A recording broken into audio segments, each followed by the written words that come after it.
banyak ditemukan dan Perjanjian Baru dan ditemukan dalam bahasa Yunani tentunya karena dalam Perjanjian Baru, yaitu lebih diterjemahkan dengan kata pisteo. Kata pisteo, saudara ya, kata pisteo itu kalau di dalam Alkitab itu punya pengertian sederhana begini. Mempercayai itu benar. Kira-kira seperti itu. Mempercayai sebuah ide itu benar. Mempercayai sebuah prinsip itu benar. Mempercayai sebuah paradigma itu benar. Jadi pemakaian kata kalau bahasa Inggris belief itu lebih kepada mengarah mempercayai sebuah doktrin, mempercayai sebuah ide.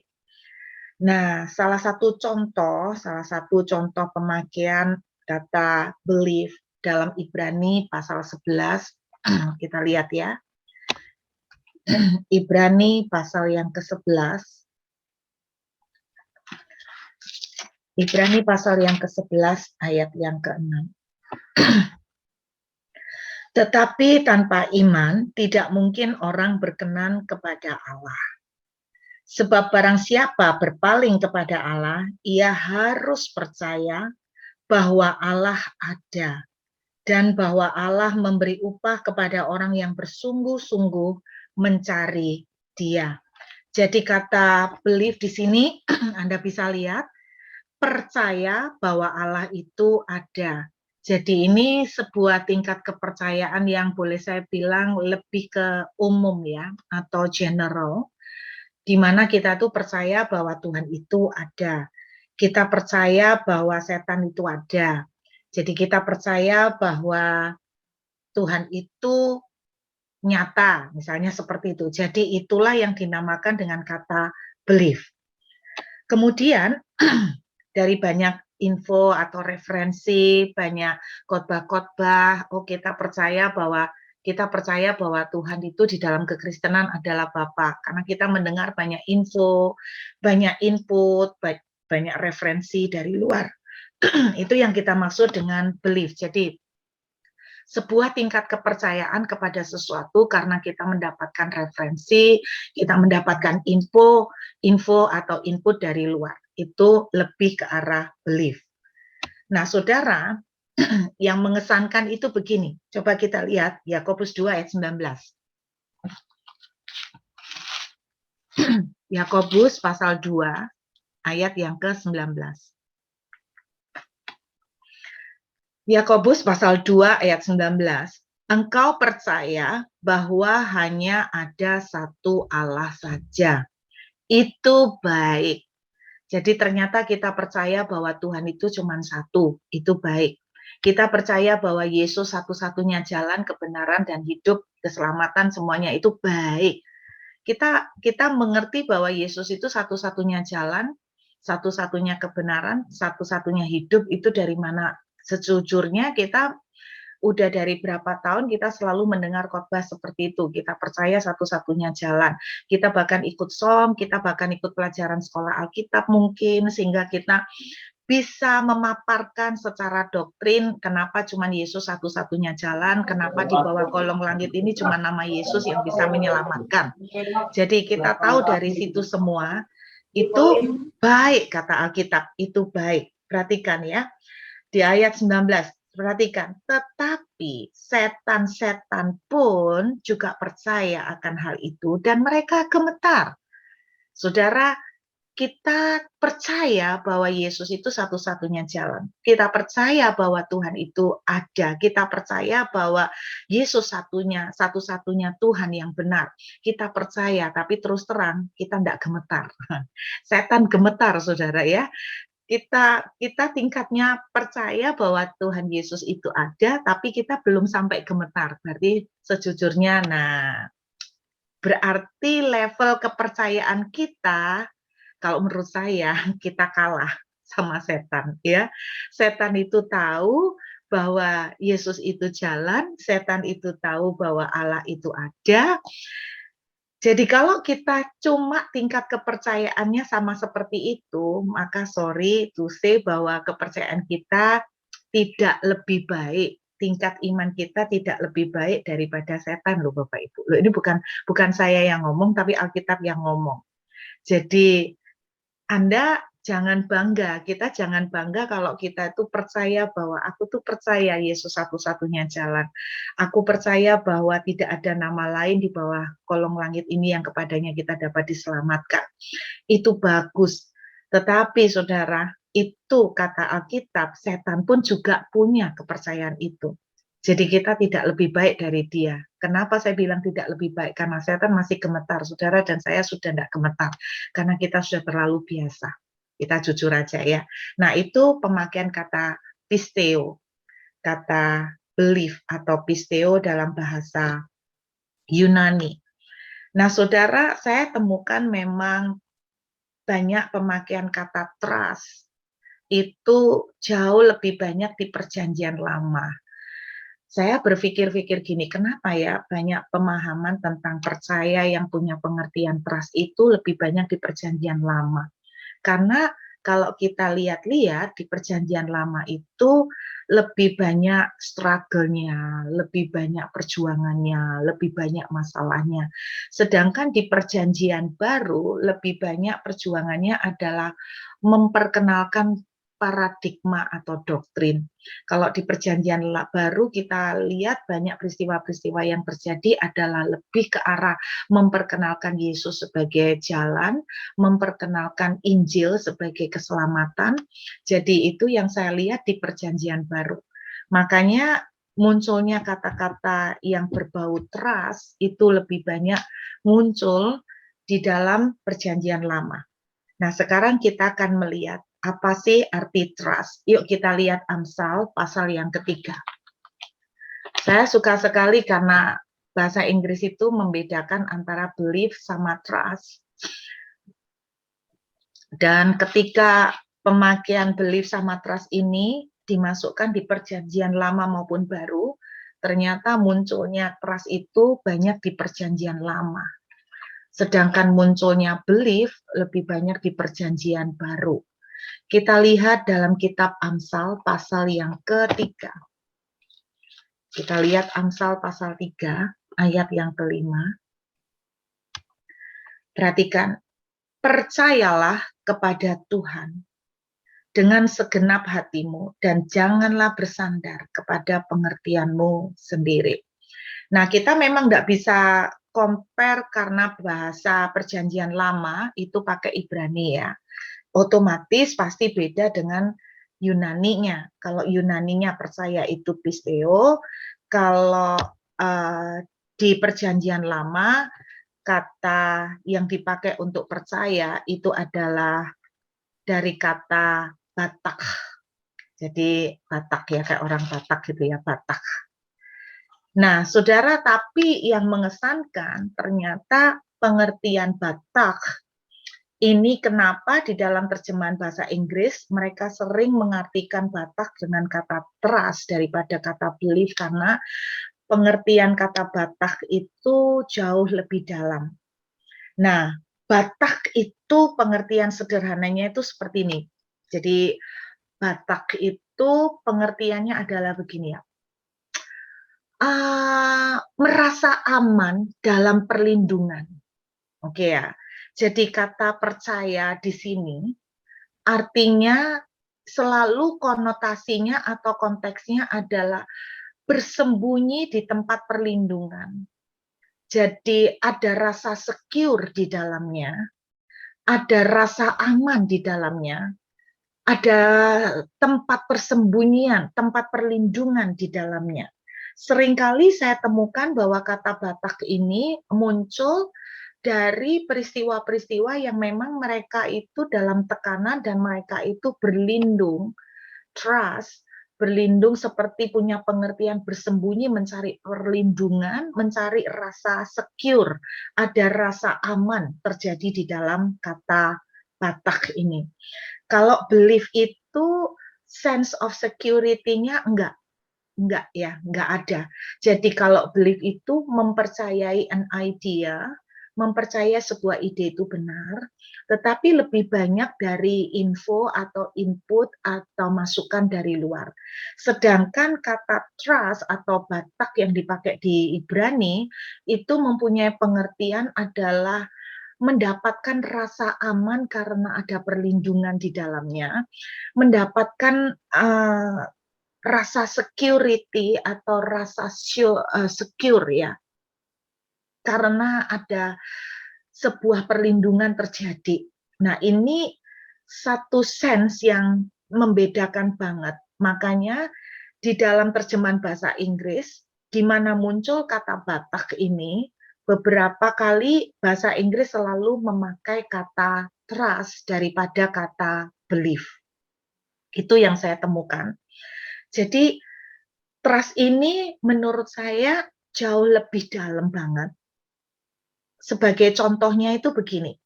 Jadi supaya gampang banget contoh sederhananya begini. Saudara mendengar masukan dari teman-teman. Anda sedang mencari seorang tenaga, katakan accountant lah, audit atau accountant yang di mana Anda ini punya harta yang cukup banyak, Anda mau percayakan kepada accountant. Kira-kira seperti itu.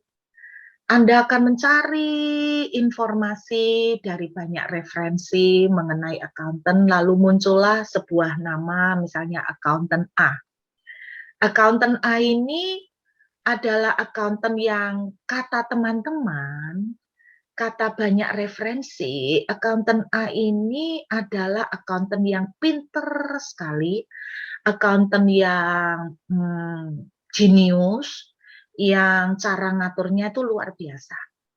Itu kita dengar referensi, kita percaya bahwa begitu banyak referensinya, kita percaya bahwa accountant ini adalah bagus. Kita percaya accountant ini pinter ngatur keuangan. Tetapi kalau kita mau balikkan jujur, sekalipun accountant ini menurut referensi orang-orang, kata orang-orang itu bagus, tapi kalau harta saudara itu banyak, terus kemudian saudara mau serahkan semuanya, saya terlalu percaya dan yakin gini, Anda belum tentu mau mempercayai accountant ini untuk mengambil alih semua keuangan Anda, betul nggak?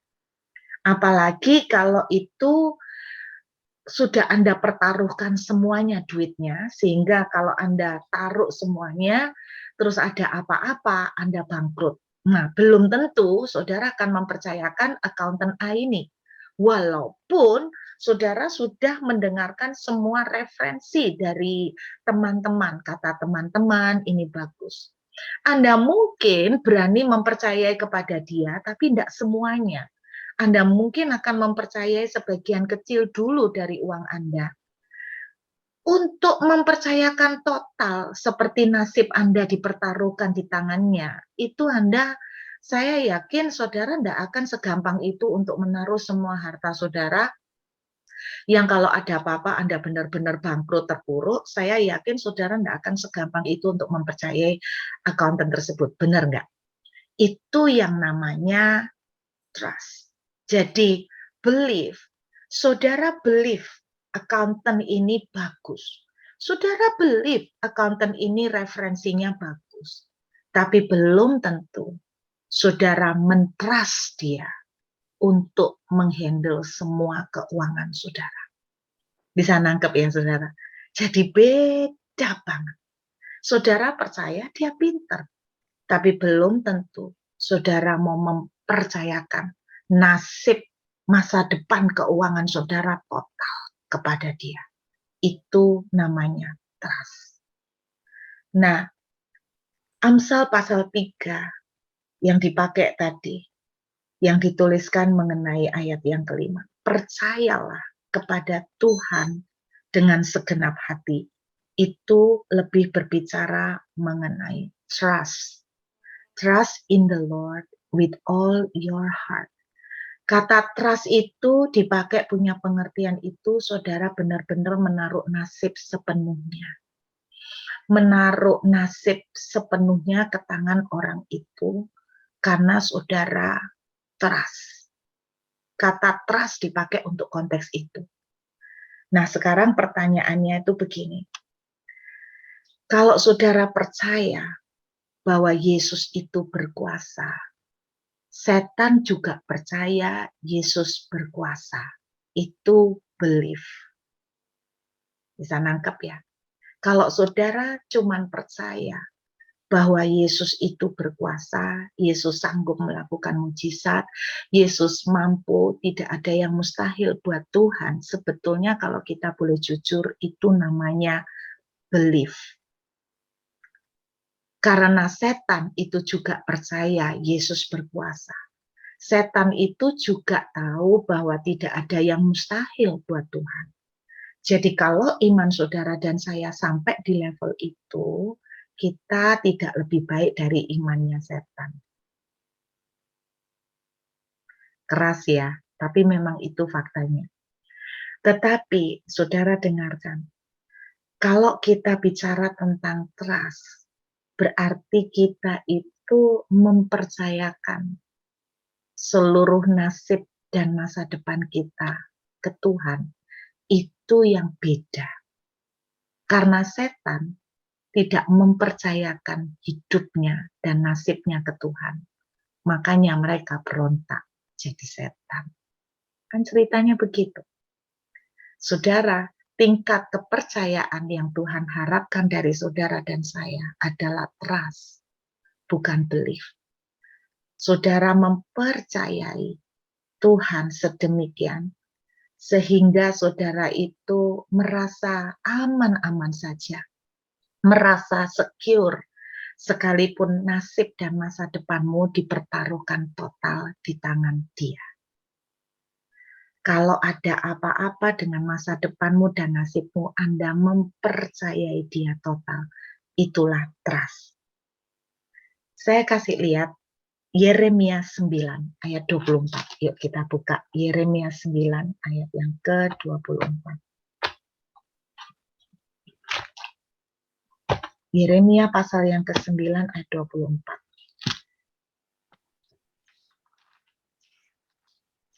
Lihat pelan-pelan ya saudara, Yeremia pasal 9 ayat yang ke-24 kita akan baca.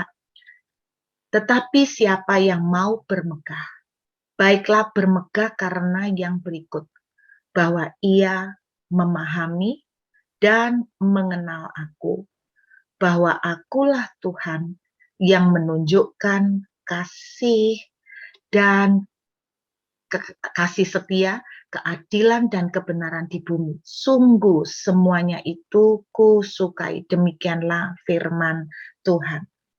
Jadi bagaimana kita itu bisa trust? Nah, menariknya terjemahan dari Yeremia 29 ayat 4. Jangan kamu bermegah karena hal-hal yang lain, tetapi bermegahlah karena kamu itu memahami aku, mengenal aku, bahwa akulah Tuhan yang menunjukkan kasih setianya. Saya menemukan bahwa memahami dan mengenal aku itu ada sebuah terjemahan yang menuliskan juga mengenal hatiku. Oke, mengenal hatiku. Kenapa saya memungut ayat ini, mengambil ayat ini? Di Yeremia 9 ayat 24 dituliskan mengenal hatiku. Berbanggalah karena kamu itu ngerti hatiku, ngerti bongkotanku, ngerti dalam-dalamku. Ngerti bahwa aku itu Tuhan yang menunjukkan kasih setia. Nah, kita lihat Mazmur 13 ayat yang ke-6. Nah, ini berkaitan dengan Mazmur 13 ayat yang ke-6.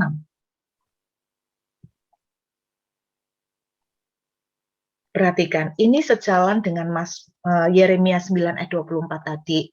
Mazmur 13 ayat yang ke-6. Tetapi aku kepada kasih setiamu aku itu percaya. Nah, luar biasanya itu begini. Kata kasih setia di sini dari bahasa aslinya itu keset. Saudara, keset itu bukan cuma tentang kasih setia. Keset itu tentang komitmen Tuhan. Keset itu berbicara tentang komitmen hatinya Tuhan. Jadi Mazmur 13 ayat 6 kalau boleh saya terjemahkan secara bebas itu adalah pengertian itu seperti gini. Aku itu percaya kepadamu Tuhan karena aku tuh ngerti hatimu. Saya ulangin, aku tuh percaya kepadamu Tuhan karena aku tuh mengerti hatimu. Aku tuh bisa nyerahkan nasibku bongkotan kepadamu, merem-mereman Tuhan. Buta-butaan aku tuh mempercayakan dan mempertaruhkan semua masa depanku ke dalam tanganmu karena aku itu mengerti hatimu. Dalam bahasa Inggris dituliskan I have trusted in thy casette. Kalau boleh saya terjemahkan. I have trusted in thy casette. Aku mempercayai engkau, mempercayakan seluruh masa depanmu, ke depanku. Aku merasa secure dengan engkau. Aku berlindung, aku mengandalkan engkau 100% Tuhan sampai masa depanku tak pertaruhkan kepadamu sebab aku percaya, I have trusted, aku percaya kepada your cassette. Aku percaya kepada komitmenmu, aku percaya kepada kesetiaan hatimu. Jadi kalau saya simpulkan, kita itu bisa trust, kita bisa mempercayakan masa depan dan nasib kita ke Tuhan. Itu kalau kita itu ngerti hatinya Tuhan. Kalau saudara itu percaya bahwa saudara itu bagi Tuhan tidak ada yang mustahil, saudara belum trust. Karena terus terang ketika kita tuh percaya bagi Tuhan tuh tidak ada yang mustahil, terus terang. Di dalam pelaksanaannya kita sering kali masih meragukan, kok belum dijawab ya? Kenapa kok Tuhan belum memberikan pertolongan ya? Kenapa ya kok Tuhan belum bergerak ya? Kita mulai takut gini, gimana kalau Tuhan tidak nolong? Kita mulai takut gimana ya kalau Tuhan tidak melakukan sesuatu. Kita mulai takut gimana nanti kalau keadaan tambah buruk. Berarti kita itu nggak menyerahkan total masa depan dan nasib kita ke Tuhan. Kenapa kita tidak menyerahkan total nasib dan masa depan kita ke Tuhan? Kita masih takut, kita masih nggak trust sama Dia. Sederhana. Alasan utamanya karena berarti saudara nggak ngerti hatinya Tuhan. Nggak ngerti hatinya Tuhan. Saudara, ketika saudara mempercayai seseorang untuk mengelola seluruh keuangan saudara sampai nasib saudara itu bergantung pada orang itu. Artinya kalau orang itu minggat, saudara habis semuanya. Kalau orang itu main nakal, saudara habis semuanya. Saudara tidak akan gampang menyerahkan itu kepada seseorang kalau saudara tidak benar-benar ngerti hati orang itu. Saudara tidak benar-benar ngerti orang itu seperti apa, kejujurannya, komitmennya, integritasnya, tanggung jawabnya. Nah, saudara, sekali lagi, kalau kita mau jujur, rasa percaya kita kepada Tuhan lebih banyak sampai di tingkat belief. Belum trust. Betul, Bapak Ibu? Dan saya berdoa, saudara, tema besar kita mengenai trust. Pertanyaannya, apakah saudara mau belajar untuk menyerahkan total, istilahnya nasib, sama masa depan saudara? Sampai saudara itu berkata gini, kalau Tuhan tidak ngapa-ngapain ya, habis ya udah habis. Tapi aku percaya kepadamu. Kenapa? Karena aku percaya hatimu. Karena aku tuh anakmu. Tidak mungkin kau tuh nyakiti anakku. Wow, itu trust. Tuhan, sampai hari ini kau belum menolong. Tapi aku tuh percaya kok. Kau tuh tidak pernah akan biarkan anakmu ini satu helai rambut anakmu ini jatuh tanpa engkau izinkan. Aku tuh tidak percaya Tuhan akan biarkan anakmu ini dibantai. Aku tidak percaya Tuhan akan membiarkan anakmu ini sampai menderita. Aku tuh yakin Tuhan, kamu tuh loh, darah dan nyawamu aja mbok kasih, apalagi yang lain. Wow, itu trust. Amin. Saya akan kirim, kita buka 1 Samuel pasal yang ke-30. Kitab 1 Samuel pasal yang ke-30. Ayat yang ke-6. Dan Daud sangat terjepit.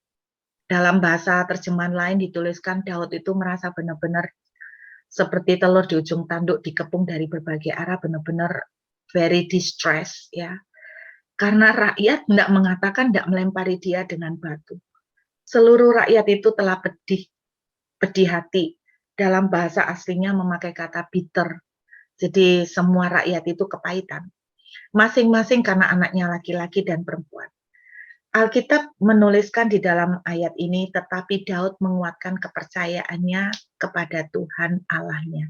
Saya menemukan sebuah terjemahan dari Easy English, bagus banget. Saya menemukan terjemahan itu begini.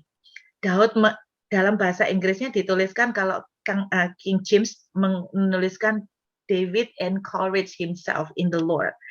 Kata yang dipakai adalah encourage. Tapi saya menemukan terjemahan isi Inggris itu bagus banget. Dia nuliskan begini, tetapi Daud itu trust in his heart, mempercayai hatinya Tuhan, sehingga Daud itu menjadi kuat. Wow, saya ketika menemukan terjemahan ini bagus banget. Jadi Daud itu bisa jadi kuat karena dia itu mempercayai tentang hatinya Tuhan. Saya ulangin, tetapi Daud mempercayai hatinya Tuhan. Karena itu Daud jadi kuat. Saudara, banyak dari perjalanan iman kita itu kenapa ragu? Karena kita itu nggak melihat kembali ke hatinya Tuhan. Saya masih ingat saudara ketika dulu bergumul untuk meminta rumah. 3 tahun lamanya dengan dana yang sangat terbatas dan makin hari menabung, seperti mustahil rasanya untuk beli rumah. Makin hari makin menabung kelihatannya bertambah, tetapi pertambahan tabungan tidak kalah, maksudnya jauh lebih lambat dibandingkan dengan kenaikan dari harga rumah. Sehingga secara manusia itu mustahil. Nah, dalam perjalanan iman seperti itu, salah satu yang menguatkan saya adalah saya ingat ketika saya belum punya rumah, bagaimana anak-anak kita harus mengalami begitu banyak, sempat kos, sempat tinggal di rumah mertua, sempat ngalamin susahnya minta ampun, dan saya sempat kecewa sama Tuhan gara-gara itu, tapi Tuhan itu kemudian memberikan satu pemahaman bahwa saya itu waktu itu punya komitmen begini, saya tuh rela kerja 24 jam, saya rela kerja dari kepala jadi kaki, bahasanya orang, kaki jadi kepala, kepala jadi kaki, saya rela untuk banting tulang, udah tulang kurus dibanting-banting tambah habis, jadi saya rela mau sampai berdarah-berdarah dengan satu tekad bahwa saya tuh kepengen anak saya tuh enggak perlu pindah-pindah rumah terus, lelah sekali orang-orang kontrak rumah. Saya tuh rela untuk biarpun capek kayak apa, asal anak-anak saya punya rumah. Satu kali Tuhan berkata begini, kalau kamu mama yang enggak sempurna aja punya hati seperti itu sama anakmu, kamu enggak tega loh lihat anakmu itu tidur di ranjang yang sangat nggak bagus, kamu nggak rela lihat anakmu tuh sampai susah ikutan pindahan, kamu tuh lo nggak tega. Kalau kamu aja yang nggak sempurna itu nggak tega, nah kamu pikir aku apa? Aku ini lo papamu. Firmanku tuh lo bilang begini, kalau kamu tuh minta roti, masa aku tuh mau kasih batu?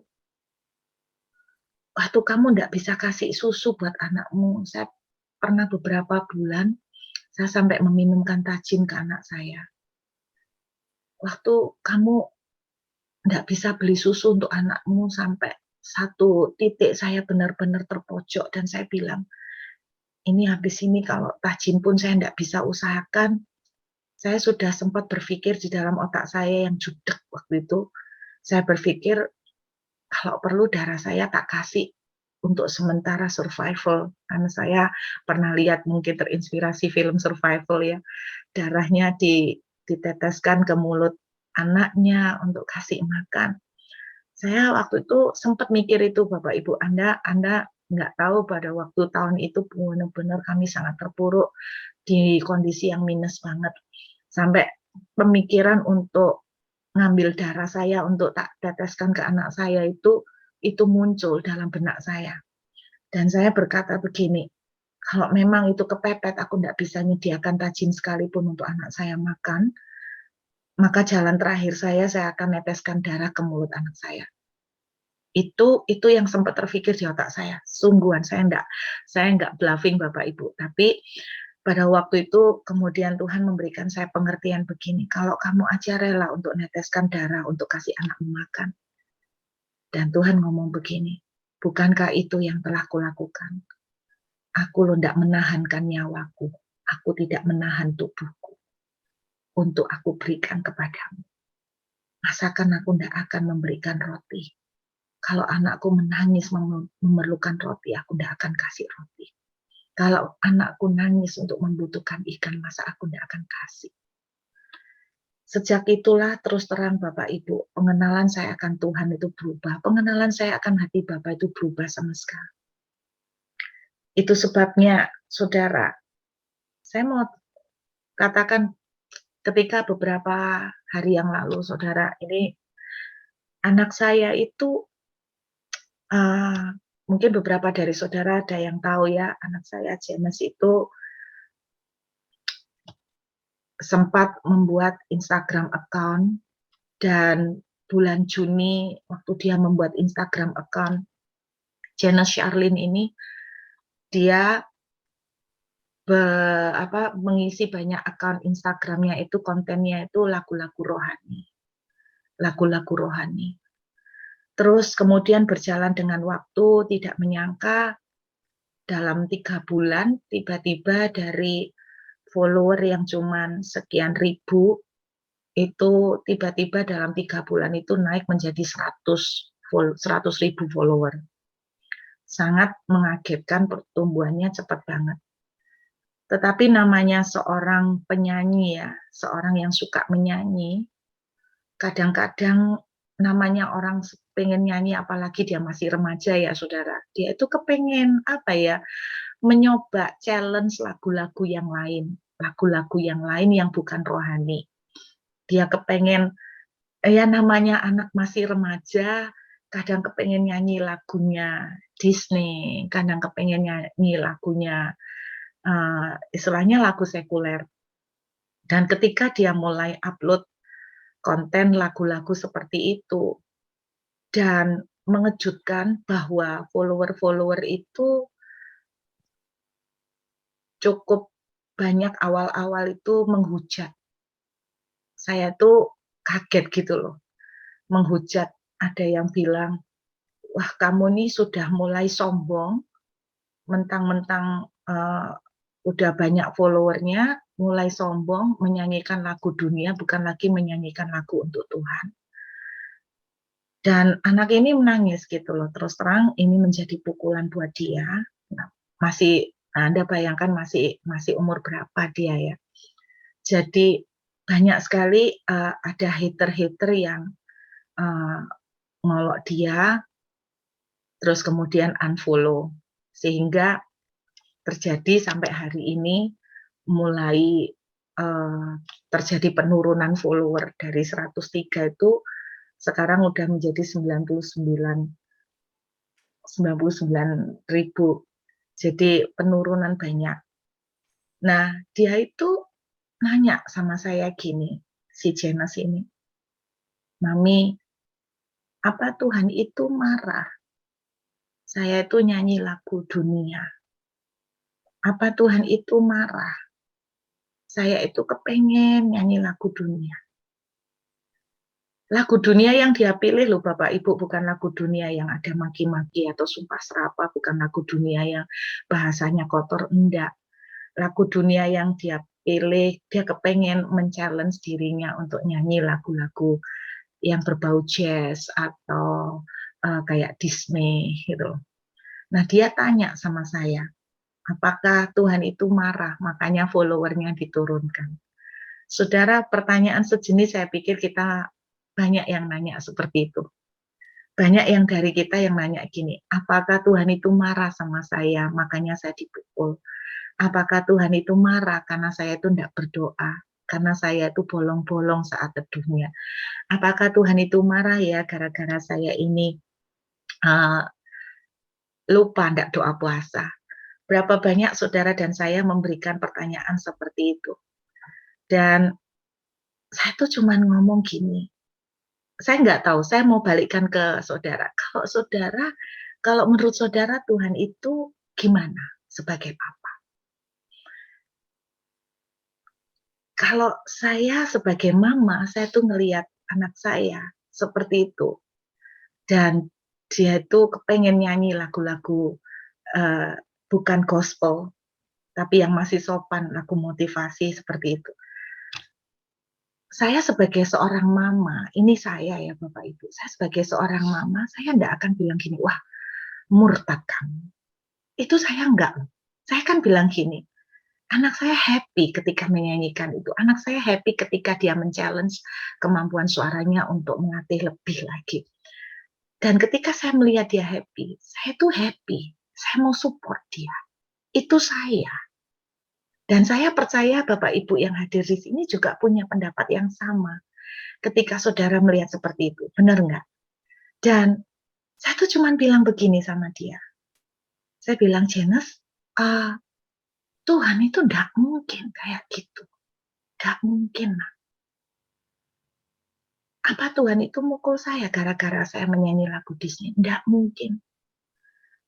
Hati papa itu selalu ingin melihat anaknya itu smile. Anaknya bukan murtad, anaknya bukan menyanyikan lagu yang sumpah serapah atau memuja dia, bukan menyanyikan lagu-lagu yang berbau kotor. No, hati papa itu tersenyum melihat gitu. Hati papa itu saya yakin kalau lihat anaknya happy, papanya juga akan happy. Itu yang selalu saya bilang sama anak saya. Karena saya tahu betul, hati Tuhan itu jauh lebih bagus daripada hati seorang mama dan hati seorang papa yang normal di dunia ini. Amin, saudara. Karena itu, saya mau ingatkan buat kita semua. Biar siang hari ini kita diingatkan kembali. Satu kalimat yang sering saya ucapkan. If you cannot see his hand, kalau saudara belum bisa melihat tangan Tuhan bekerja, trust his heart. Percayai hatinya. Amin. Saudara yang sedang berdoa, karena saudara diperlakukan tidak adil. Gini loh, masa sih Tuhan itu papamu seneng lihat kamu tuh disakiti, nangis? Gak mungkin. Dia akan ikut nangis. Dia akan jauh lebih bingung daripada kita. Kalau kita bingung nyarikan jodoh buat anak, kita aja bingung nyarikan jodoh buat anak. Masa sih Tuhan itu loh, itu anak, Tuhan itu ndak care untuk anak kita. Makanya apapun yang Bapak Ibu sedang pergumulkan siang hari ini, if you cannot see his hand, trust his heart. Kalau engkau belum bisa melihat tangannya bekerja, percayai hatinya. Daud mempercayai hatinya Tuhan. Sekalipun semua orang tidak percaya kepada dia, dia percaya kepada hatinya Tuhan. Amin. Sehingga dia kuat. Dan ketika dia kuat, tidak lama kemudian Tuhan memberikan kemenangan yang dahsyat di tangan Daud. Siang hari ini, mungkin doamu selama ini belum dijawab. Mungkin kau berkata, kenapa Tuhan belum turun tangan? Kau mulai meragukan. Saya ingin mengajak, mari kita menaikkan iman kita. Ingatlah hatinya. Trust his heart. Seperti Daud, dia mempercayai hati Tuhan. Lalu dia jadi kuat. Ada seorang tanya, Bu, saya ini capek kontrak rumah. Saya kalau doa minta rumah sama Tuhan, Tuhan marah nggak ya? Saya kok kesannya kayak matre, kayak duniawi, kayak serakah. Saya ngomong sama dia, loh Bu, Kalau ibu itu punya anak, anakmu tuh tidak punya rumah. Sedangkan ibu itu punya duit untuk memberikan anak. Apa yang akan ibu lakukan? Dia jawab, ya pasti saya belikan. Betul. Nah kalau ibu aja bisa punya hati kayak gitu sama anak. Masa kita lupa bahwa hati Tuhan sama kita jauh lebih daripada hati orang tua di dunia. Di dalam kitab Yesaya Tuhan katakan begini, dapatkah seorang ibu melupakan bayinya? Mungkin ada seorang ibu bisa melupakan anak. Tapi Tuhan bilang begitu, sekalipun ada seorang ibu melupakan bayinya, aku tidak akan melupakan dan meninggalkan engkau. Bapak Ibu, saya berdoa sebelum memasuki tahun depan, tinggal 1 hari lagi, kita akan menjadi orang yang mempercayai hati Tuhan. Tingkat iman kita bukan lagi seperti setan, yang cuma percaya bahwa Yesus berkuasa, tidak ada yang mustahil bagi Tuhan. Tapi tingkat iman percaya kita adalah, kalaupun doa kita belum dijawab, pertolongan belum terjadi, masa depan kita seperti dipertaruhkan semua hanya di tangan Dia. Kita berani berkata, I trust you. Aku percaya kok. Nasib masa depanku kuserahkan di tanganmu. Boleh saya minta lagu mengenalmu?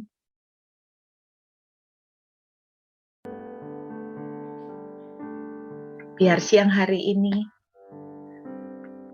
di penghujung tahun 2021, percayalah bahwa 2 tahun ini bukan merupakan tahun yang mudah, tapi trust His heart. Amin, saudara. Trust His heart. Setiap kali saya terpojok, saya selalu berkata, aku percaya kok, engkau tidak akan biarkan aku meminta-minta. Aku percaya engkau tidak akan membiarkan aku kelaparan. Aku percaya engkau tidak akan membiarkan aku sampai menangis. Karena apa? Aku anakmu. Kalau nyawamu aja tidak engkau tahan, apalagi yang lain. Biar pujian ini jadi doa kita siang hari ini. Sebelum kita mengambil tubuh dan darah. Mengenalmu hal terindah bagi. Biar ini menjadi doa kita siang hari Kau ini. yang beri arti dalam hidupku. Do you trust me? Semakin mengenalmu, semakin rindu Kau bukan cuma believe Him. Kau yang sangat Engkau percaya Dia mampu. mengasihiku. Tapi ketika engkau trust, engkau percaya, Dia mau. Hal terindah Bukan cuma mampu, tapi Dia mau Engkau yang menolongmu yang terbaik. Dan kau mempercayai pengaturannya sempurna.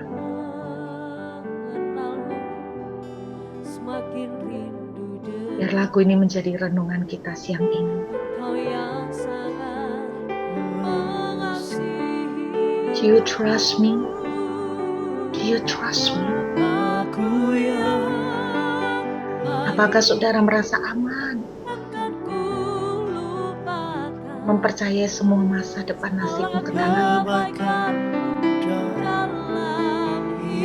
Mungkin pagi ini, siang ini engkau nangis ketakutan, tapi engkau berkata, I trust you. I trust your heart.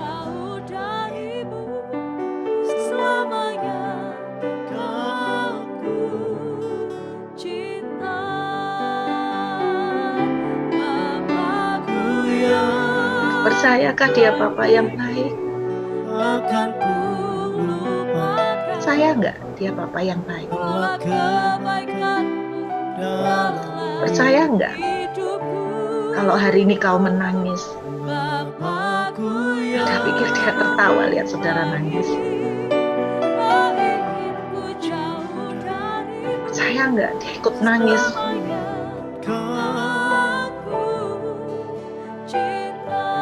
Percaya enggak bahwa ketika hari ini saudara sedang susah,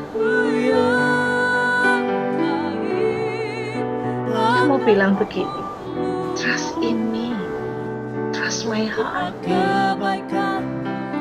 Kamu gak ngerti.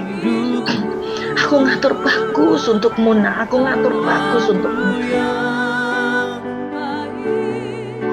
Tak ingin ku jauh darimu selamanya. Sekali lagi yuk katakan pujian ini sebagai doa. Bapakku yang baik.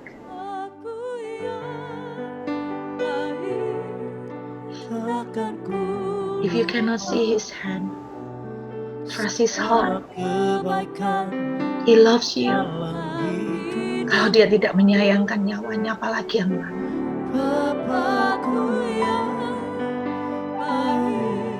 If you cannot see his hand, trust his heart.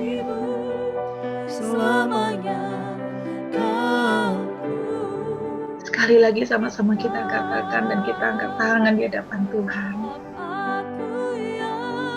Kau Bapa yang baik.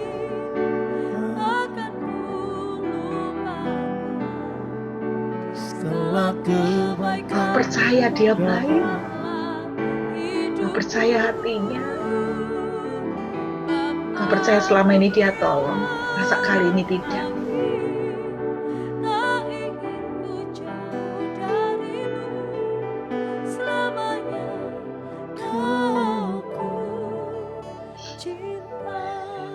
Mari kita teduh sebentar biar musik mengalun dengan lembut.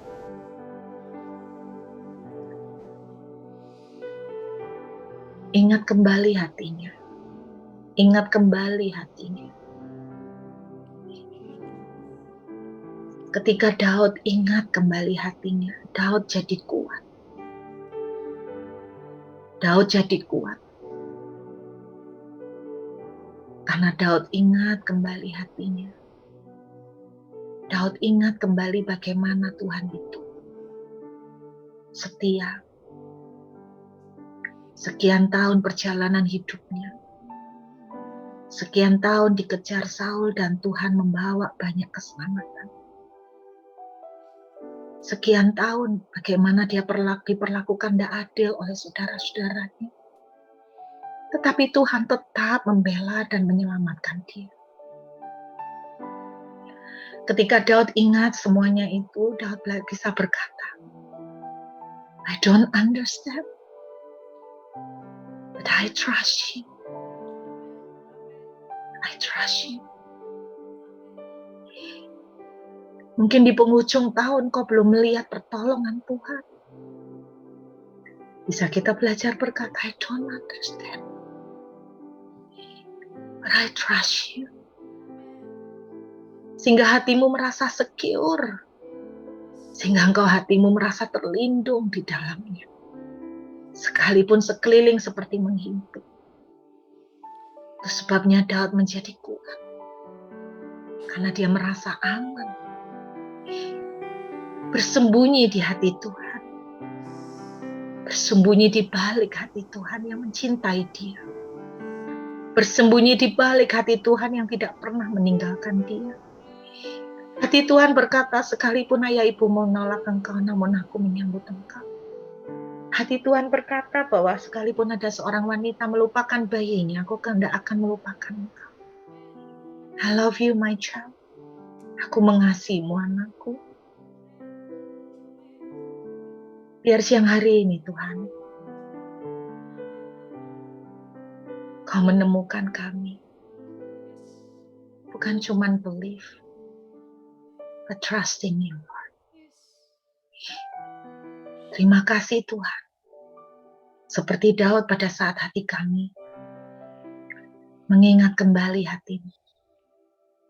Kami pun akan jadi kuat siang hari. Terima kasih Bapa. Mari saudara, kita ambil roti.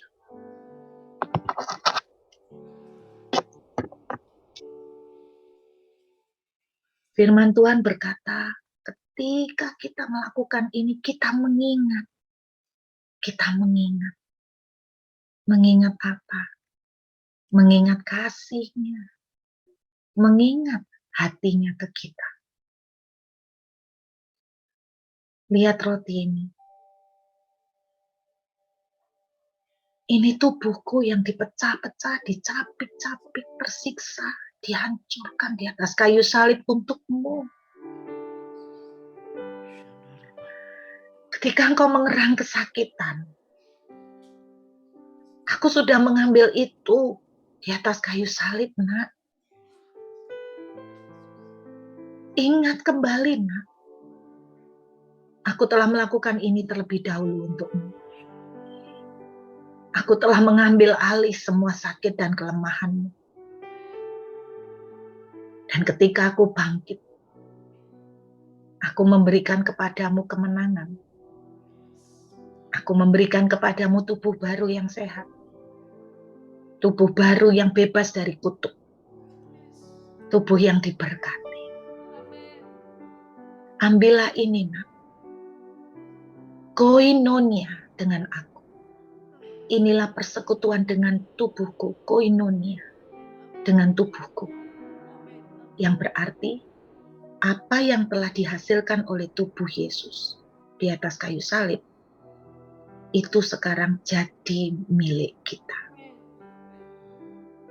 Mari kita makan dan kita percaya saat kita makan roti ini, tubuh kita sehat, tubuh kita perfect, fit, hidup kita diberkati, bebas dari kutuk dan penyakit. Kami terima dengan percaya dalam nama Yesus. Mari kita makan dengan iman.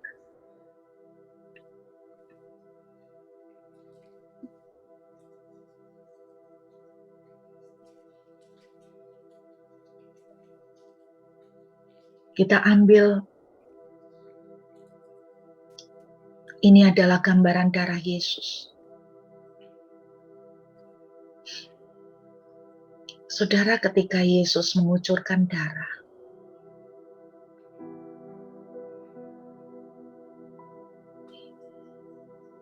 mungkin saudara berkata, aku hari ini hancur-hancuran sampai berdarah-berdarah. Yesus sudah mengucurkan darah lebih dahulu.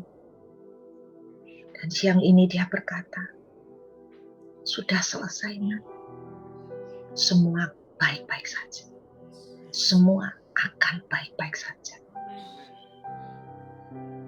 Ketika kamu minum anggur ini, kamu koinonia dengan darah. Semua yang dihasilkan oleh darahku menjadi milikmu. Kemenangan atas kutuk. Dan kemenangan atas dosa. Engkau dan aku telah didamaikan dengan Dia. Kita tetap menjadi kepunyaannya. Siapakah yang bisa memisahkan kita dari kasih Tuhan? Dosa, Dia telah selesaikan. Pada saat kita bersalah, kita minta ampun, semua sudah selesai. Tuhan menggantikan semuanya. Dan dengan minum anggur ini, kita didamaikan kembali menjadi milik kepunyaannya sendiri. Kami terima dengan iman percaya. Mari kita minum dengan iman dalam nama Yesus.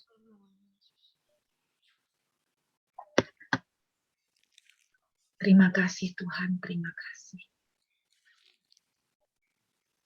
Thank you Jesus.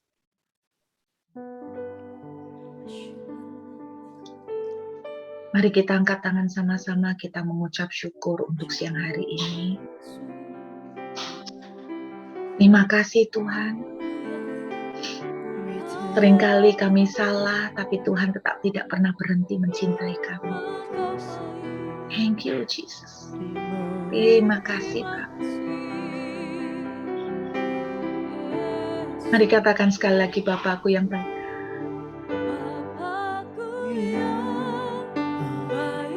Amin. Yuk kita mengucap syukur. Mari kita tersenyum kepada Dia dengan ucapan syukur. Yang mengasihi saudara luar biasa. Do you love Him? Apakah saudara mengasihinya? Mari angkat tangan dan ucapkan syukur. Berikan senyuman kepada Bapamu yang kau cinta. Mari sekali lagi katakan. Amin.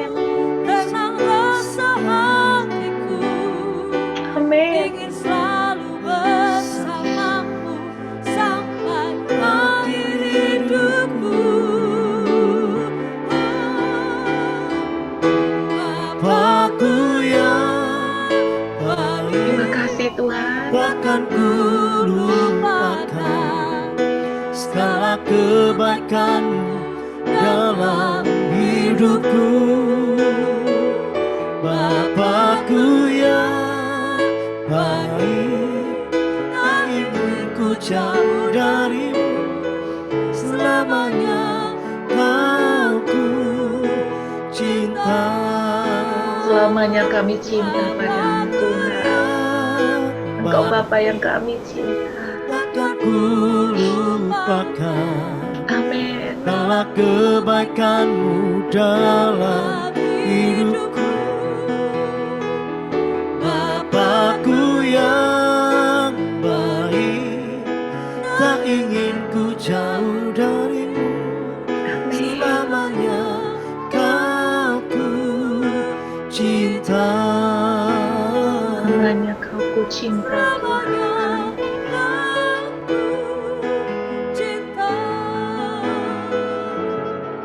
Sepenuh hati ku percaya.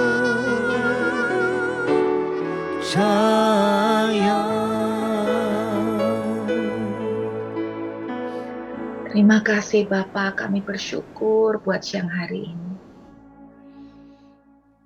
Kami bersyukur bahwa sampai detik ini Engkau tidak pernah berhenti kasih setia-Mu buat setiap kami. Terima kasih Tuhan. Kemurahan-Mu selalu turun atas kehidupan kami.